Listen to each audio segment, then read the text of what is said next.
That's an October movie. The way you made it, you made it sound like it. Bulk and Skull take revenge. Oh my god. Okay, what if it was a June movie? If it was what if it was a June movie? Okay. This summer. On the seventh day of this summer, I was going to be like, on the seventh day of Hanukkah, the flames began to rise. And this time, little Jason Narvy spun the dreidel for the last time. Did you say June or Jew? Hold on. I thought you said Jewish trailer. That's why I was doing a Jewish trailer. I thought you said June. So let me. A Jewish trailer. That's hilarious. Oh, that's why I said the tagline would be like, on the fifth day of got to lose. Why not?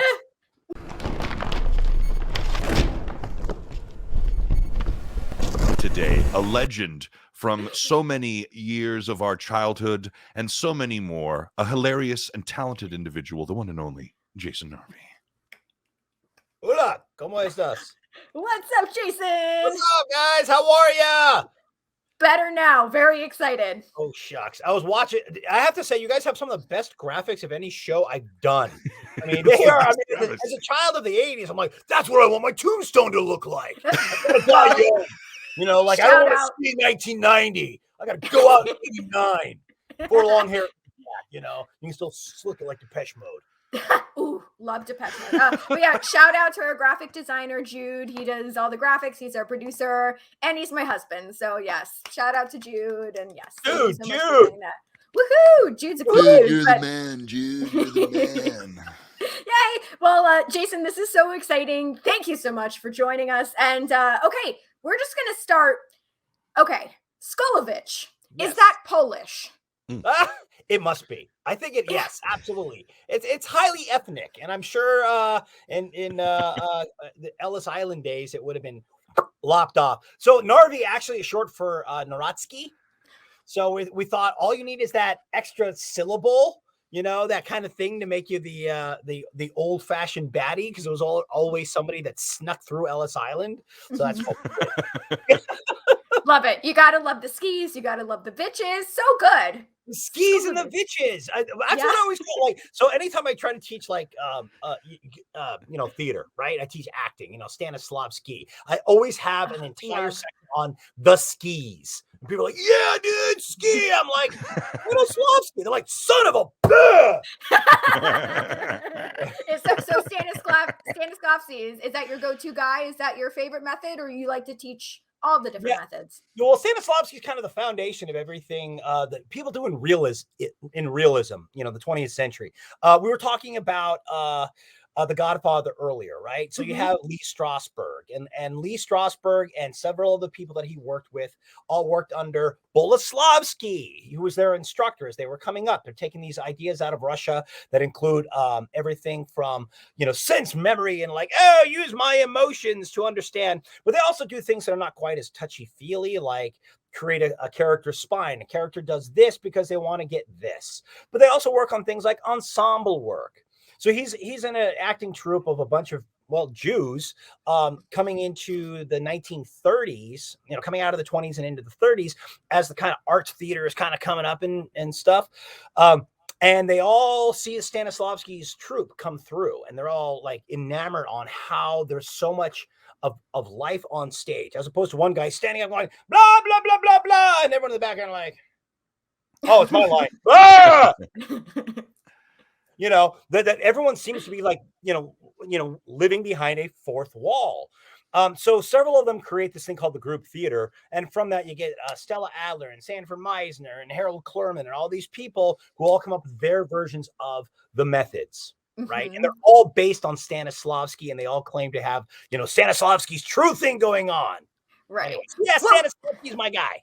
I know friends who've taken the Meisner method of acting. Absolutely. Oh, of course. Yes, of course, right? Yeah. It's a Meisner, bro. It's a Meisner, yes. Yeah, freaking Meisner, bro. It's so Meisner. Dude, you know Meisner, dude? Like a Strasberg guy? What the hell? Is that, bro? It's right next to the Canvas Club, dude. It's great. We just stop in, we get really toasted, and then we go act. It's like, well, Let me ask you this, Jason, a slight pivot. Obviously, recently, The House of Gucci came out, right? And people are like so divided. It's like the Vitches versus the Skis, right? So over here we have Jared Leto and Lady Gaga, who lived as their characters for the past year or so. And then we have the other half, which are just like, I show up, I do my job. How do you feel about people that live as these characters? You know, they're talking in the accents, they're dressing like, I mean, how do you feel about that level of method acting, that it overcomes your life? As long as it's not getting in the way of the other actors, who cares? Okay, that's and in reality, there's some of this stuff, you know, I understand why, and I've learned you have to be both, right? You want to be the best actor that you can be with the ensemble you're working with, right? So like Paulie, for instance, Paulie and I did all that physical comedy, and I was studying at Strasberg, but I threw all that stuff out. I threw all that method stuff out because it wasn't useful for the two of us. I'm like, fuck it. I don't need, I shouldn't use no, that. no, it's okay. You can go. It's okay. You're fine. All right, that's fucking shit. Okay. Woo! But if you look at something, so I always look at Lincoln. Okay. When Daniel Day-Lewis played Lincoln, he walked differently than he does. He pitched his voice up. He's speaking in an accent that is not his, even though he's good at doing an American accent. Do you really think for a second that you could be like, you're like, yeah, right, mate, it's all right, man. Yeah, I'm loving playing Lincoln, then, right? Oh, sorry, he's Irish. I know he's not a Cockney. It's okay. It works. It works for this. Yeah, it right, mate. I'm freaking Lincoln, right? So he's fucking people. He's dying here. Fuck. Oh, we gotta roll him and action. 47 years ago, it ain't gonna work. You have to live in the skin of the character so that it does flow over, right? That's the only way to do it. There are other little tricks where you can have a little of A and a little of B. You know, some people say, well, it's so self-indulgent, you lose yourself in the character.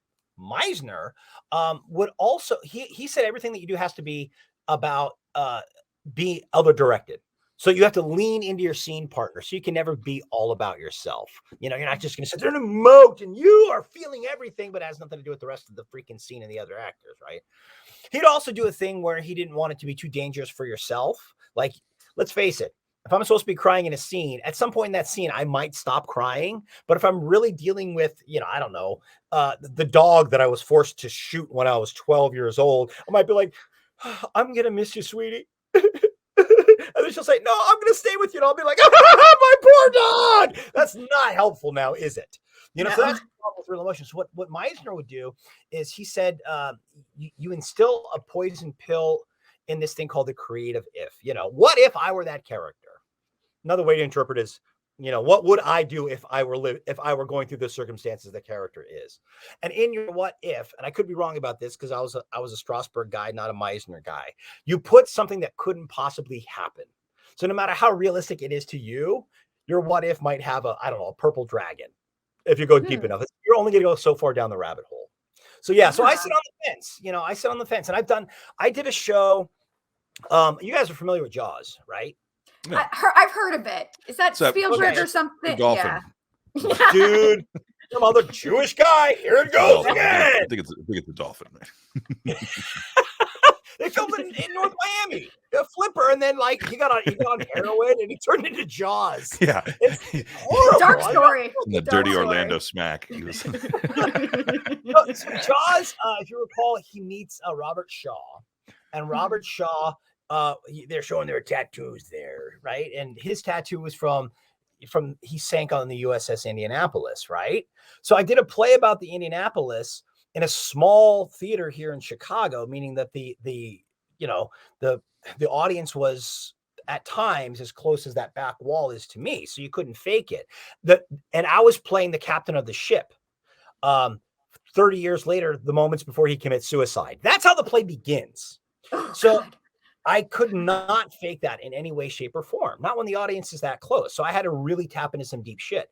And so I would have to go to the theater and get myself into character before I ever got to the theater. And I'd get to the theater an hour and a half early. Otherwise, I emotionally couldn't get myself there appropriately to represent the role. And it's not just about the role, because in that case, I was dealing with a real person. And we actually ended up knowing the people from the Indianapolis. So you have a responsibility to be what they say honest, right? So you have to be honest in order to honor the thing you're doing. The following year, I did Macbeth, and I'm like, fuck that. I was doing it. My son was in it with me, and he was 5. And every night I had to kill him, living every parent's dream, right? Yeah, I did not go down the wormhole with that one. I did not go down the wormhole because I was not going to drive into the city like getting all into character. My son in the back going, "Hey Dad, where are we going? We're going to McDonald's afterwards." Oh, we're gonna kill you, you know. So for that one, I leaned into the physicality of the role, so it stayed surface, and I leaned into Shakespearean verse because Shakespeare knows a thing or two about finding your character. Amen. I think that's such a great point to bring up too, the comparison between the majesty and the involvement of stage and theater compared to film. Because when you do film it, you may do it for a few days, a very intense scene, but that's it. It's over. It's done. When you're reliving it every night, psychologically, that takes you someplace. I've done a ton of performance work also, and from everything. You've done a lot of theater. From the Grinch to Megatron, a lot of theme park theater, so to speak. Oh, so it's live, that's like hard. You know what I mean. And like that's 4 times a day or whatever. Yeah, right? like today, we're still rocking with it. So I have nothing but respect for all of our brothers and sisters in the theater, because I grew up as a theater kid, but it just skirted away from me. The older I got misdirected and redirected into other avenues.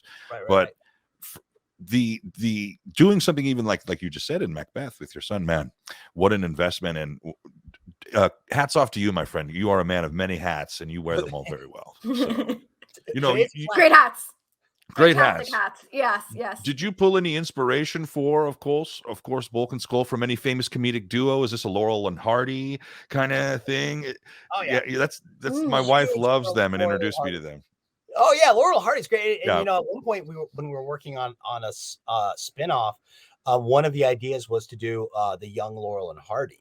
But it's all those duos too. I mean, Laurel and Hardy, we grew up with Laurel and Hardy was harder to find, but my dad was a huge fan of Laurel and Hardy and Buster Keaton and Fatty Arbuckle and all those really old ones. But the Three Stooges back then were on like 3 times a day. Okay. I know there's 3 of them. But so, we also stole a little from Skipper and Gilligan. We had this and still have to this day, this little joke called Giant Banana. And if Paulie said, okay, we're going to do a giant banana, I know exactly what he's talking about. And we stole that from Gilligan and the Skipper. So like at the end of every, episode, Gilligan would say, okay, so here we go. We're going to take a giant banana and we're going to do it. And it was like, oh, Gilligan. But then after we took that, we turned into this thing up. There's a giant banana that's just over the shoulder, off on the horizon, over the shoulder of the guy you're talking to, so you could be talking to him. And if you're an idiot, like most of these duos are, and Bulk and Skull definitely were, you'd be looking at the person, but you have a short attention span. So you can't help but notice there's something. The hell is that? And then you realize you know exactly what it is because it's gotten you so many times. Like, so that's a giant banana is for us, just looking over someone's house and like, pretending that you're paying attention and you're like, a giant banana. That moment of, oh God, not again. It's happening again. So, but when you go back and look at that stuff, Buster Keaton, like every time I watch Buster, he's so good. Buster Keaton is so good. I don't know if you guys watch him all. I mean, Laurel and Hardy definitely are. I love Buster Keaton. That's hard to find these days. Like it's tough to find those original things. Like you can only buy it through like bootleggers on Amazon, and none of them are legit. And if they are, they're hardly legit. You know. Yeah. And I don't know why, if you have Amazon Prime, you still have to pay for the Buster Keaton. You're like, that stuff's $100. How does that for Buster Keaton over here? The classic. Because he has that deadpan expression. There's some people that said that as the American tradition of acting started on its own before Stanislavski, and when people are still doing melodrama, deadpan acting as a form of comedy, as a form of writing, as it comes out of like Mark Twain and stuff, actually gives way to realism. Because if you're deadpan, as opposed to I'm wacky, giant banana, if you were really like deadpan, like oh shit, there's a giant banana. You're going to react honestly in the way a real person would. And audiences can identify with that kind of crap.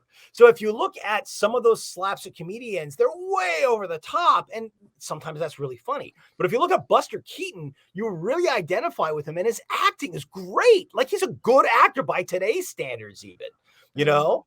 So anyway. Shout out Buster Keaton. Shout out the estate. Long time watcher. Keaton. Yeah. Oh, yeah. Sure. He's in the grave. I hear you coming. You hear me? Well, since we were talking about Shakespeare, and obviously the Scottish play, what characters would you say are most like Skull and Bulk, or like who would you like to see those characters play in a Shakespeare play? Okay, so Bulk and Skull are definitely like Sir Andrew Aguecheek and Sir Toby Belch in Twelfth Night.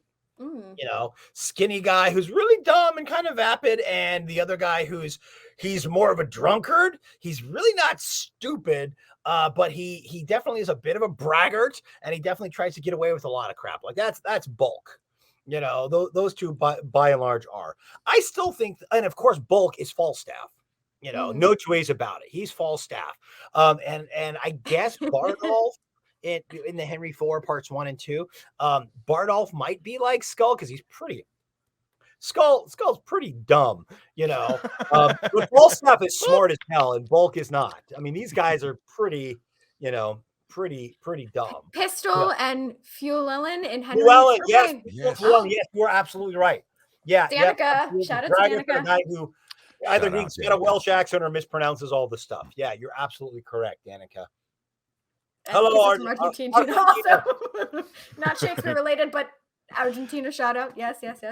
But okay, that's so interesting, and I like the fact that it's almost like we become comfortable with these characters, and that makes us almost like engage more in watching them, because we do see bits of these characters, you know, from Shakespeare, and like you said, and from these famous duos and Power Rangers, and I love the dynamic, you know, of those two characters together, and I think you guys did such a great job. And one of my favorite things about Bulk and Skull was the comedic way that you guys played the bully, because that's not often that you see that. Nowadays, you see the mean, you know, the jerks. And you guys, well, jerk-ish.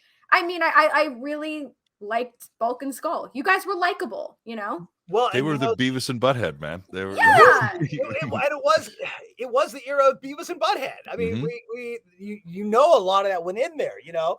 And when they started at Bulk and Skull were more menacing.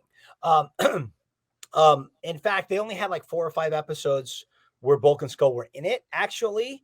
And the Power Rangers did all the comedy because Bulk and Skull were legitimately menacing. And so in the pilot, when they did it, and I've said this story many times, but I wasn't in the pilot, but Paulie was. And he was like punk number like 4, right? Ah, of course. Yeah. And the lead bully was a guy named Bobby, and all of his lines from the pilot ended up as Bulk's lines. Okay. He was the leader of the two, and he was more of a stunt guy from what I understand. He was tall, you know, and I think he kind of had like a menacing, you know, a little bit of a lazy eye and stuff. And he was kind of scary and intimidating. But they said we need to laugh at them when the Power Rangers beat them up. And so they flipped it around and made Bulk the leader, Paulie the leader, because Paulie's a better actor. No slight on the other guys, just Paulie was a stage actor. You know, in fact, he played Aguecheek. He was playing Aguecheek when we started filming the show, actually. No, I'm sorry. Toby Belch. He was playing Toby Belch when we started filming. But so then Bobby was there, but Bobby was still too menacing and he couldn't be funny. And so they flipped it around and they made us, you know, that's how I got the role. And to us, Bulk and Skull always thought they were tougher than they were, which is funny in and of itself, right? That's the part of it. And at some point, because we are who we are, and we thought we were being tough, but we legitimately were not. We're legitimately idiots. The writers picked up on that, and they're like, you know, if Narvy does this, Narvy's going to really try to play it tough. He ain't tough. He's a pussycat. So that'll be hilarious.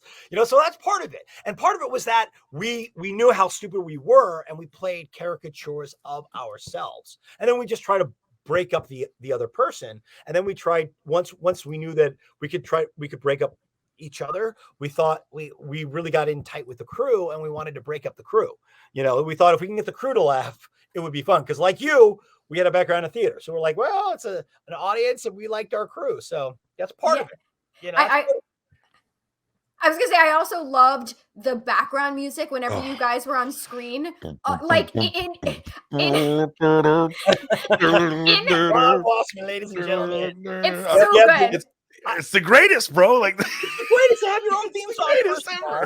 Second of all, it's perfect classic comedy duo theme songs, and they're supposed to. I don't know if you ever realize this.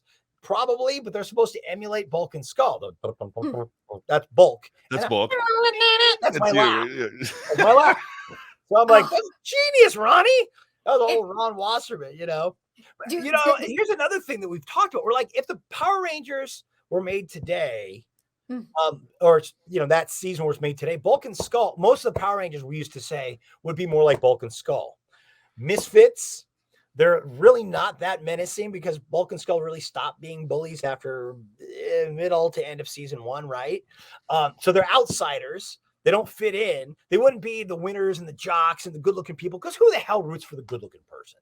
I mean, really, if you're a kid and a teenager, you don't root for the good-looking person, you know. The arc of Bulk and Skull is awesome. They go from bully to by the end, they're rooting for the Power Rangers. They're like super fans, basically undercover fans. I love it. What a healthy arc. That's and right. That music, the whole, I think the Power Rangers was such a wonderful timepiece. You guys are iconic for being. You were my Jay and Silent Bob before there was Jay and Silent Bob. You guys, you know, so many of us grew up. Yeah, absolutely. So many of us grew up as kids, coming home and laughing with you guys. And I know that all the memories I have of you personally are all happy ones, of you and your performance making me happy. And I can't thank you. And I know on behalf of everyone who enjoyed your work on that show, thank you guys for being so funny and having such fun with it. And it showed. And little stuff like the background music, and that was just the magic of Power Rangers put it together. You know, they were the studios like, we need to fill the gaps between this stuff that we got from Japan. So what the hell are we going to do? They're like, bring Narvy in. You know, have Narvy just run, just hit fucking roll. Yeah. We'll have the Red Ranger stand there. Jason, my name is Jason.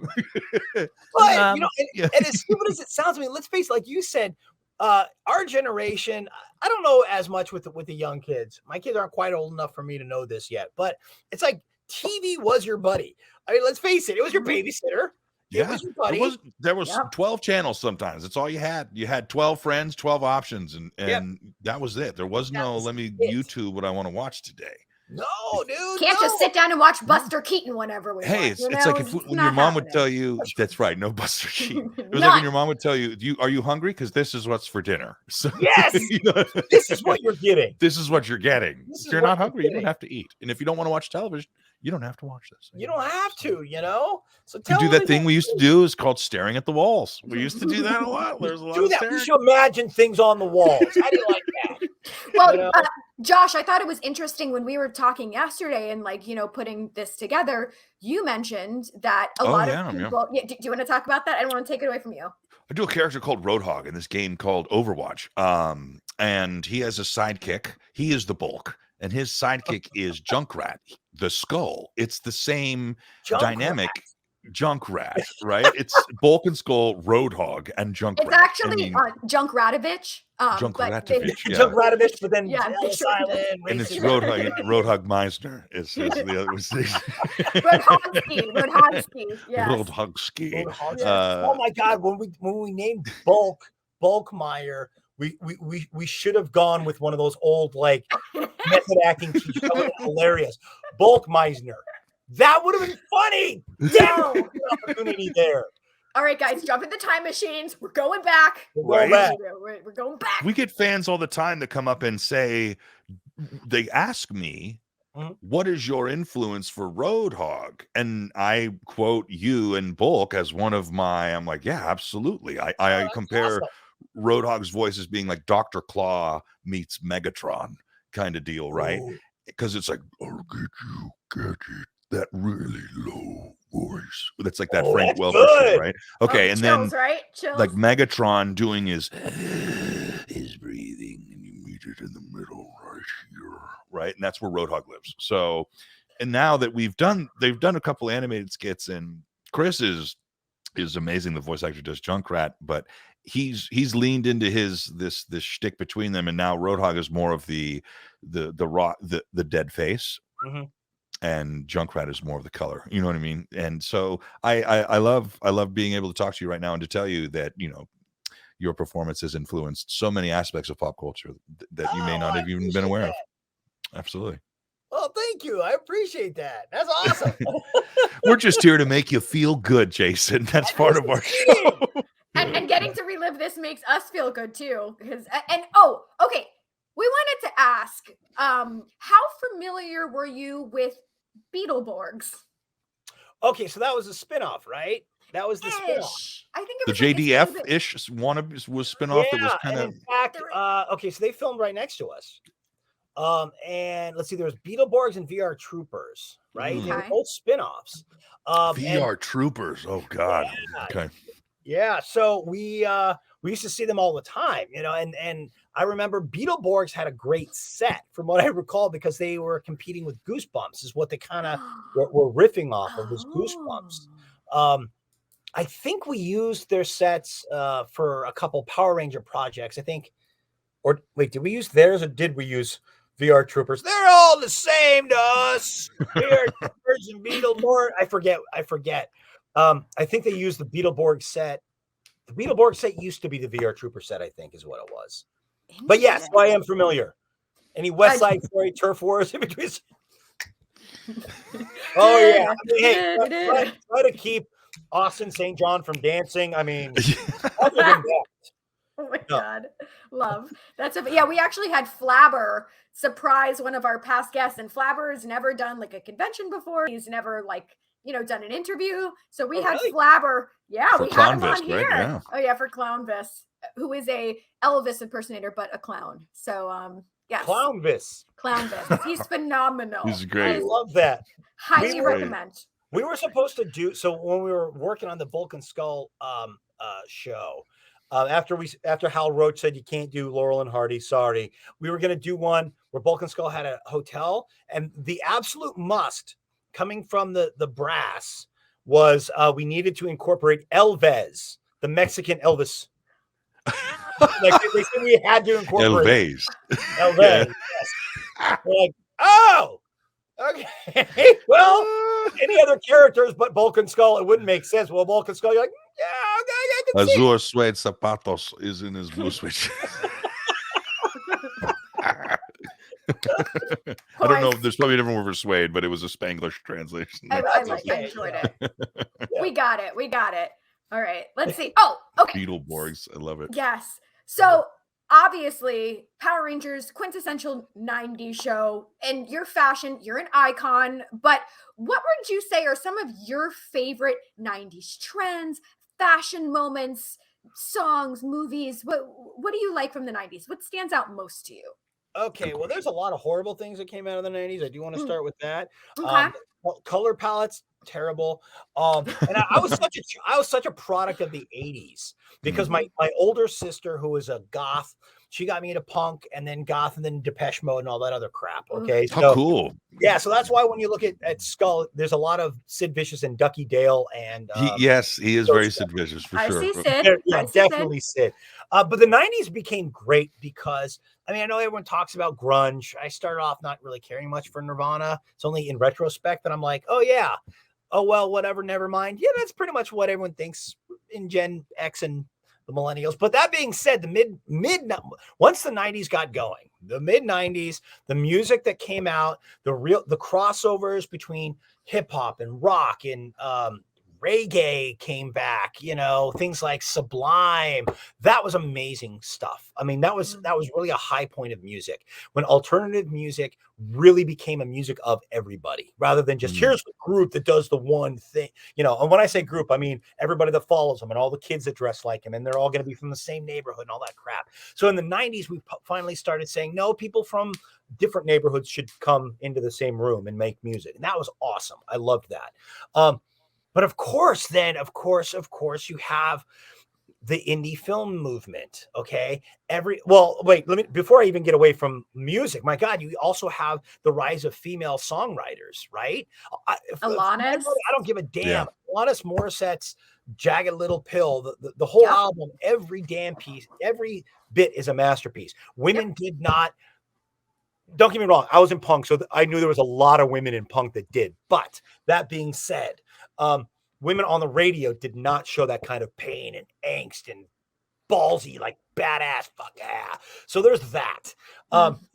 So then when we have the indie movement come out, and we do have movies like Pulp Fiction, and everyone's seeing movies, and movies are cool in the way that rock bands were always cool. And I remember seeing Pulp Fiction while we were filming Power Rangers with Steve Cardenas. He was like, "You got to see this, Narv." And like, we bought the CD, but we shared it. I don't know why. I'm like, you did that back in the day. That was a thing. Yeah. You know, but like every song on that was on everyone's playlist. You know, there was that and Alanis Morissette, and anyway, so those are some of the great things I think that came out. So good. Alanis Morissette and Pulp Fiction. That pretty much sums up the 90s and Power Rangers. That's it. Do you remember being Garbage? Another big band. Garbage. I mean, God, there's so many good bands that do come out of the 90s. Punk makes a comeback, right? I mean, Green Day at first, everyone looked at them like, I don't know, man, you can't be on the top 40, be punk rock. But then everyone's like, okay, you know, so you got such great stuff that came out of it. But like, Jude wants to know, who would you say is the most underrated punk band, whether it's from the 90s or just of all time? Oh God, that's tough, because the beauty of punk bands, right, is that nobody knows them if they're not from their neighborhood.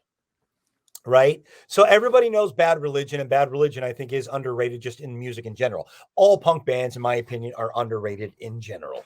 Okay.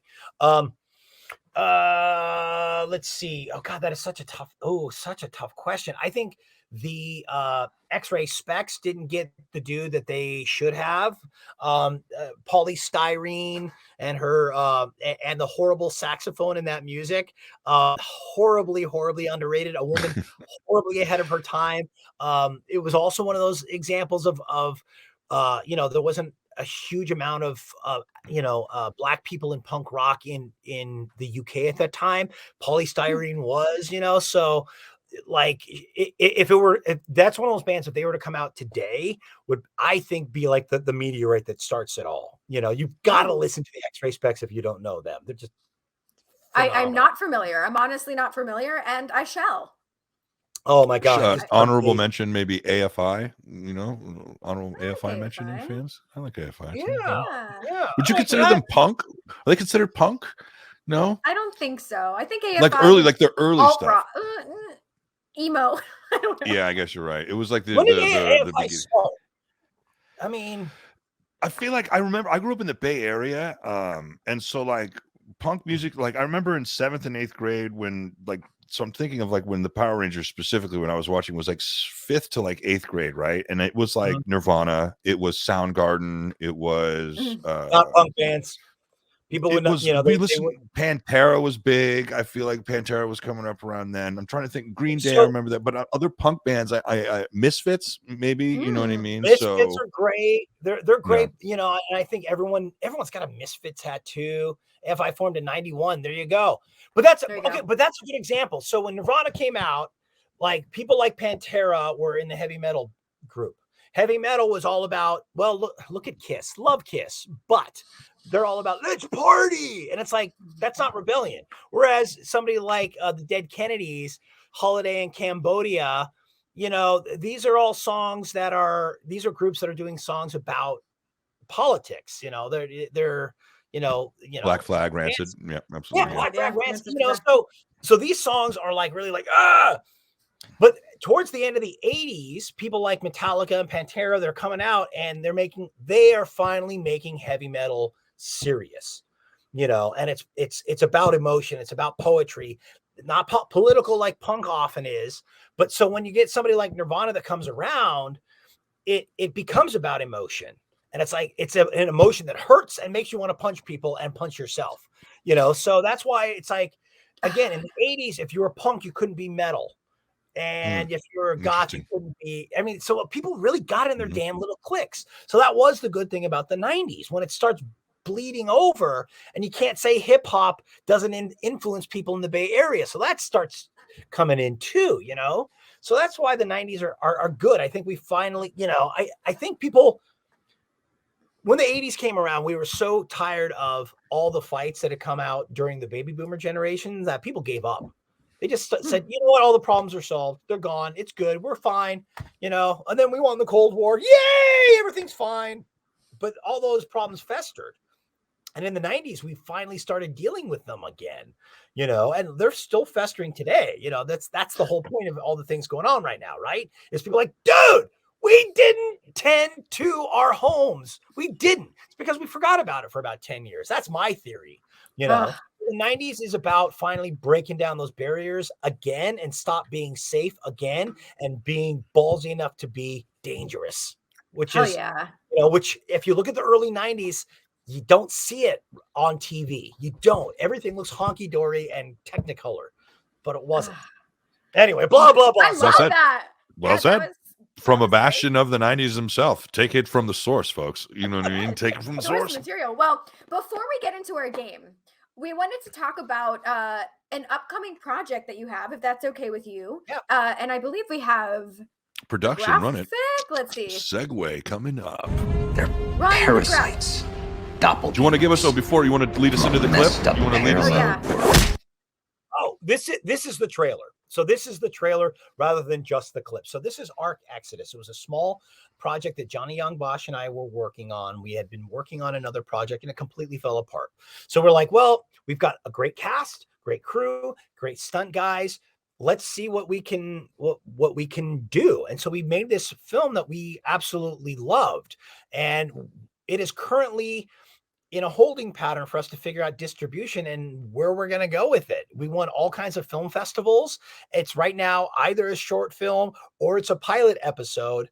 But here's the trailer. Go show the trailer and you'll see Johnny kicking some butt, and you'll see Johnny and my screen reunion after the first for the first time in 20 years.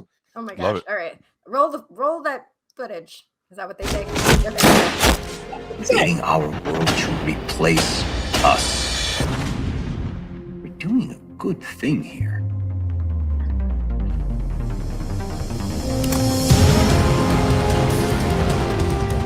Caught up in this shadow war that I can't stop one about. The other side is making a move for a full-scale invasion.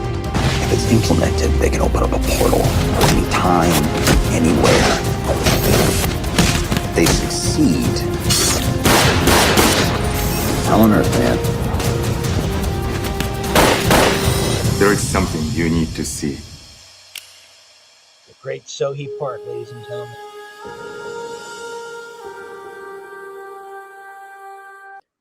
So there we have Johnny Yong Bosch. So what I did was we had premiered it for limited audiences, and then we took it down because we're awaiting some distribution discussions coming up. But because I was going to be doing this show, we put it back up on Vimeo. For anybody that's watching the show, you need the password.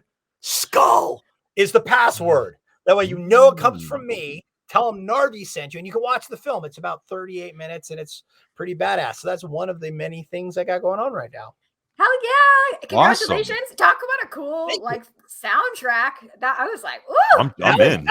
That's Johnny's band. They did the soundtrack. Johnny did. I mean, hey, the good thing about COVID, it gave us many hours and Johnny plenty of time in the booth to think about writing and doing some of his own special effects. So he learned special effects for it. It started our whole company, Vox Rocket Studio. So go to voxrocket.com and you'll see the button to go to the trailer, and then use Skull for that. And since then, Vox Rocket, there it is. Perfect. Yeah.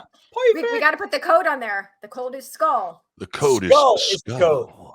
Skull is the code. I think we can. And since then, we we've can get done it in a couple other proof of concept that we can't even talk about yet, unfortunately, that are premiering, but I can't talk about them. All I can say is they're a superhero, and one of them is look at that. That was super fast. You kick ass, Jude. what the hell was I saying? So we got a couple proof of concepts out there. Just so keep your eyes open for Vox Rocket. We got plenty more coming down the pike. So can't wait. It looks amazing, man. Arc Exodus, short film starring Johnny Yong Bosch and Jason Narvy. And hopefully we see more of this soon in the script too. The script by Kyle Higgins, by the way, who's some of you. Kyle Higgins, Johnny Yong Bosch, Jason Narvy. Written by Kyle Higgins.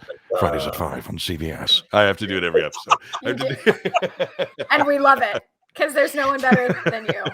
But it's like any movie that comes out in October. It's never happy. It's always this September, this Christmas season, this summer, and it's never this October. I mean, Josh, I know you do this for a living, but you're damn good at this. You got the perfect voice. Fantastic. Now that what's his name is dead, you need to become the guy, the voice guy. I'm waiting on a lot of guys to die. Josh, I don't want to put you. I don't want to put you on the spot. Josh, can you do a movie trailer for a Bulk and Skull Christmas? I can. All right. Okay. Off the top, here we go. Dun, dun, dun. Okay. It's a story of two men born in Angel Grove. One man, a wild man, known and named after a skull. The other, named after a large haunch of pork. Bulk. Together, they envision a world free from Lord Zed, free from the evil Moon Witch Rita, free from the Power Rangers, when they can just go around and be their wacky selves. From the studio that brought you a man chewing gum in Angel Grove. That's an October movie. The way you made he made it sound like it. Bulk and Skull take revenge. Oh my god. Okay, what if it was a June movie? If it was what if it was a June movie? Okay. This summer. On the seventh day of this summer, I was going to be like, on the seventh day of Hanukkah, the flames began to rise. And this time, little Jason Narvy spun the dreidel for the last time. Did you say June or Jew? Hold on. I thought you said Jewish trailer. That's why I was doing a Jewish trailer. I thought you said June. So let me. A Jewish trailer. That's hilarious. That's why I said the tagline would be like, on the fifth day. What do you got to lose? Why not? I'm sorry. This summer. Why not?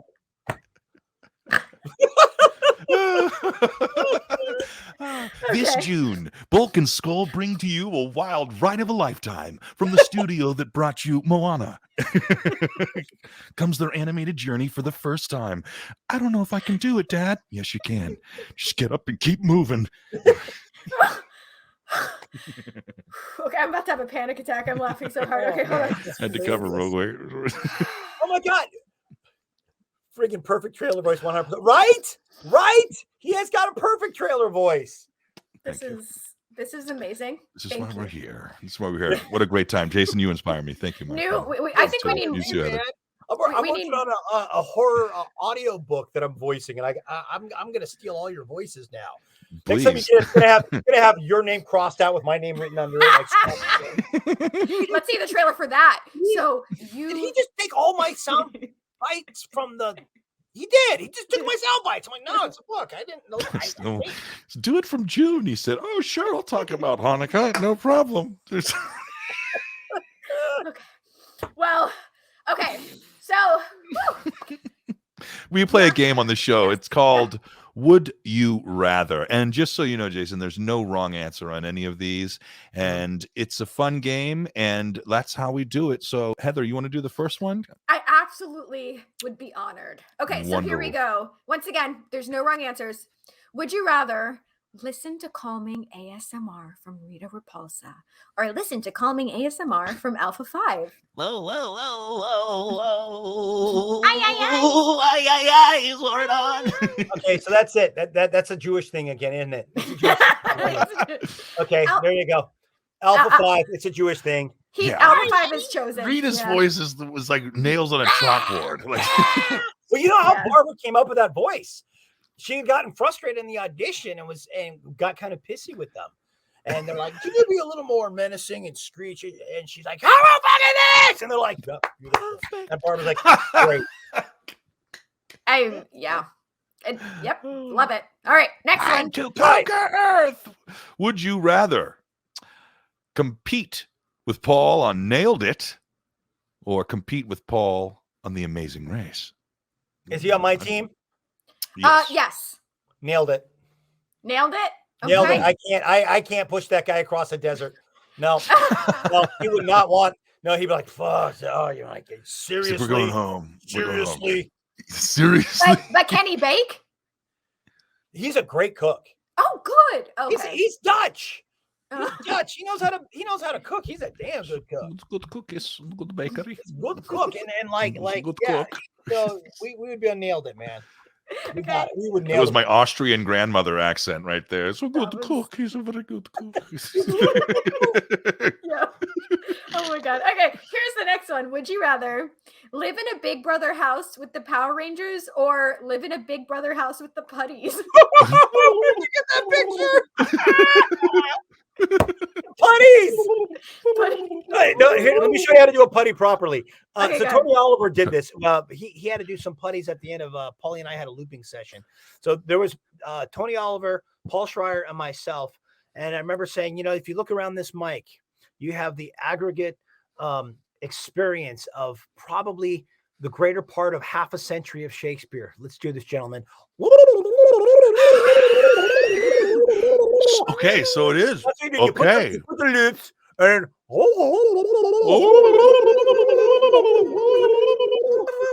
how you do the putties, baby. That's the clip right there. Love it. Yeah. I will share one back. One back. So I met Charles Fleischer, the voice of Roger Rabbit, and I said, "How do you do the?" And I did it just like that, and he was like, "No." And I said, "Oh," and he said, "It's like this," and his face didn't move, but his cheeks went. I can't even do it. And he did it, and I was like, "All right." It's like a Dizzy Gillespie out of one cheek. He was like, "You do not shake your fucking head. You do." Well, how dare you, John? My table was next to him at the convention. Then he charged me for a print, and I gladly paid. I said, "That's fine." Okay. He's like, "You know what? Buy a second one." I didn't want to buy a second one. My agent was like, he went over like, "Did you really pay for that, Josh? I can't believe he charged you." I was like, "Don't worry about it. I don't care." I was like, "It's fine. I don't think he even knows that I am existing, so he doesn't give a shit." That was a great Neri, by the way. Very good Neri. Thank you. Shout out Neri. You already knew. I know my Neris. All right. Next one, Josh. I think this one's you. Would you rather, Jason, have a real-life morpher to travel wherever you want, or have a real-life Megazord? Okay, I had a dream about this last night. I'm not kidding you. This gets funny, though, okay? Because I did not put two and two together. I did not look at it this way. I'm going to say a Megazord because I had a dream that I had a Megazord last night, that I had just bought one. But here's the funny thing. I bought it. And it wasn't really a Megazord. I just thought it was a giant robot until this very moment. But it was made of styrofoam, which makes me now realize with the crappy production budgets we had, it was a Megazord.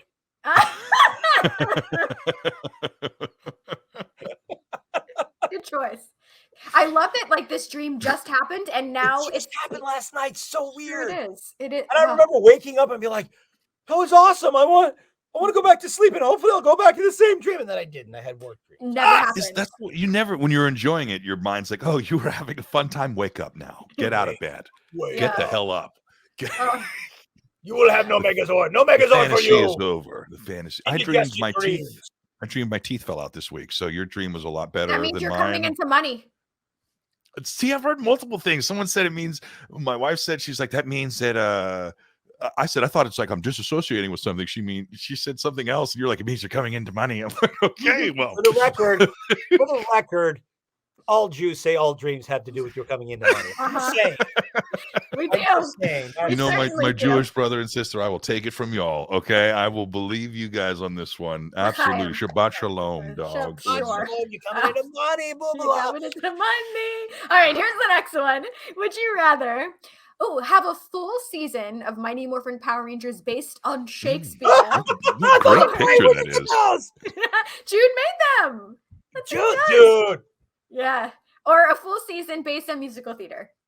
Oh man, you're right. If it was musical theater, I'd have AJ the whole season. I'm going with the Shakespeare. That's the way to do it. Because it's already epic. It's already epic. Is she in her Power Rangers? Is that a real picture of did. her? I think she had a dare with David Yost, because they're still good buddies. And she lost the dare or the bet. And the bet was if she loses the bet, she has to perform live in her Power Ranger suit, busking.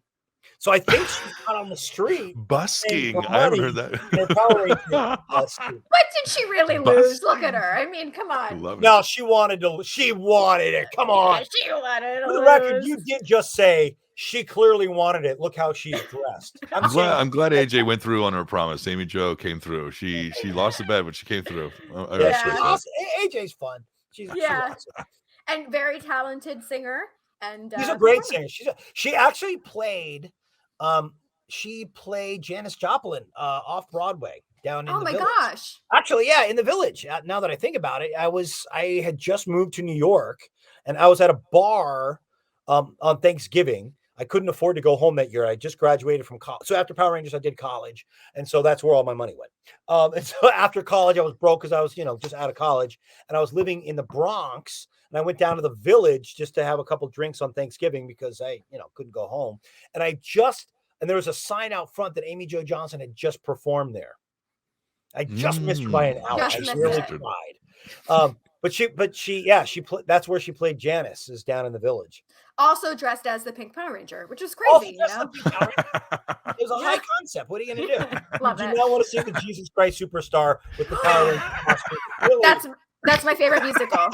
That's a great musical, by the way. It's my favorite. It is. When we were doing Power Rangers, Paulie and I in our dressing room, we shared a dressing room like you do. We had a turntable like you do in the 90s. And we had both just come out of theater. So I was still taking voice lessons because I thought maybe I was going to go back into musical theater. So we played Jesus Christ Superstar all the freaking time. Oh my God. It's so good. And shout out to Alice Cooper, King Herod, one of the best that's ever done it. Oh God. Okay. Anyway. I need to watch. I haven't seen that movie in a long time. Might have to watch it. So it's Christmas time. It's Christmas time. It's time. All right. Next one, Josh. It's on you. Next one. Would you rather Bulk and Skull take the main roles in Eugene's Doubtfire? Oh my God, that's hilarious. Or Bulk and Skull take the main roles in Jurassic Park? You gotta send me these files. It's beautiful. They're yours. They are yours. I'm going. Okay. You know what? We spent too much time working with dinosaurs. I'm going with Mrs. Doubtfire because I want to see Paulie in that dress. Yeah, and I think you look great in a power suit. It's very becoming. I thought you'd never ask. I thought they used to love to put Paulie and I in drag because they knew how much we hated it. And the more we hated it, the funnier it was. They did put you guys in drag quite a bit. You're always dressed as old lady. You were always dressed as old ladies on the show. Those were hilarious. Mrs. Doubtfire came out in what, 1994? Was it 96? I think in 94. I think it was right around there. Yep. Yep. It was actually one of the top. Wait, it was because we were looking up things from the year that Power Rangers started. So I think both of these are 1993. Jurassic Park was the #1 film of 1993. All right. And actually, I remember Paulie and I, we had the day off one day and we went to go see Jurassic Park. Now that I think about it, I saw it with Paulie like the first season. Oh, that's hilarious. I'm just now realizing he's laying on my chest. Yes. Like, what kind of weird ass dinosaurs. Oh, it's a You would be Dr. Eam, though. You would be the Chaos Theory Skull. Man, these might be my favorite graphics. This has been the best Would You Rather we've had in a while. Yes. All right. We only got a couple more, so let's. We got 3 more. Okay, here we go. Another 90s. These are top songs from the 90s. Would you rather have to listen to "Whoop There It Is" for 24 hours straight, or "Informa," whatever the words are? A licky boom boom bow. I'm going "Whoop There It Is." I can never get enough of that song. So come on. Good choice. Now here's a funny story. I used to think "Whoop There It Is." I thought they were saying "Whoop fat ass." Whoop fat ass. And if you listen to it the next time you hear it, great, thanks. Sense, right? Because whoop fat ass, whoop fat ass. I was like, yeah, makes sense. All these things. Wow, way to go. Thanks, Josh. You ruined that song for me. All right. Or maybe you made it better. All right, 2 more. Josh. Would you rather always wear your pants backwards, a la crisscross, totally crossed out, Or you mentioned this earlier, the palette of the 90s always have to wear a windbreaker suit that looks like one of those paper cups that you used to Oh my God, these are both horrific. paper water cups. These are great. Okay, so I'm gonna say the windbreaker suit because I live in an Italian neighborhood right now, and any kind of jogging suit, Any kind of you gotta jogging be wearing suit for Paulie Cicerelli. So I ran into one of my neighbors a couple weeks ago, and I was going jogging. I'm wearing my Adidas track suits, and one of those what we call A shirts, white tank top, I run into my neighbors, and they're all down like, "Hey, how you doing? What are you doing?" They're like, "Hey, good to see you," and they're all wearing the same damn thing. And I'm like, "Oh, good. I'm glad to see you wearing the Elmwood Park fatigues." They're like, Oh my God. "That's funny." Oh my God. Come have some Capicola. Hey, that's my I feel like the next convention that the three of us are at together, let's all wear matching windbreaker suits. Please put us Are on you a guys panel, going to Heather. C2E2? What'd you say? You guys coming to C2E2 this week? No, I'm not at C2. No, I'm doing an event with the singer from Slipknot. So I'm going to that's Columbus. I'm going to Columbus. Yeah. I'm doing a charity toy drive stream for children who are low income in neighborhoods. So just You win. I win. So I quit. just kidding. December 12th, we're actually doing something really cool when we're playing Overwatch, and we're raising money for Toys for Tots. So we always get the best action figures for these kids in Los Angeles. I've done it for about 5 years straight now, and this year's going to be another one. It's going to be awesome. So that's a big part. I know, Jason, you like to give back too, right? Yeah, absolutely. Dude, that's awesome. Good for you, man. I think we'll have that graphic which Jude designed. We'll throw it up at the end of the stream. If that's okay, Josh, that we show Yeah, that it's a graphic? sneak peek. It's a sneak peek. So anyone watching will get a sneak peek of what's going on December 12th. That's All right, we got one more, Jason. One more. This is one of our favorites. Would you rather be a reverse centaur or a reverse merman? Oh God. It's the feet on the merman. I was gonna say a reverse centaur, but that's some kinky crap going on there. Special. It's something. Actually, they're both kinky as crap, aren't they? Suicide is not an option, huh? Yeah. Okay. I'm going with that centaur. I'm gonna own it. I'm gonna own it, baby. You would have that's such a bizarre. We've seen other reverse centaur. Like you could be fully clothed as a man in that, and then like your head would just be backwards. Or I could be fully clothed and my butt would be sticking out because I could see the legs.